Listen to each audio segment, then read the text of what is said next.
Make no mistake about it, a shock absorber is one of the most critical components fitted to your four-wheel drive. Its job is to control the springs in your vehicle's suspension system, whether those springs are coils, leaves, or even torsion bars. Without shock absorbers fitted to your four-wheel drive, it would bounce around uncontrollably on the road over even the slightest bumps.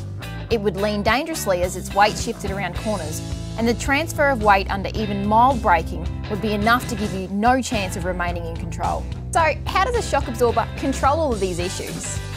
Think back to Sir Isaac Newton's famous third law of physics. Every action has an equal and opposite reaction. So as the vehicle spring compresses, it then must rebound.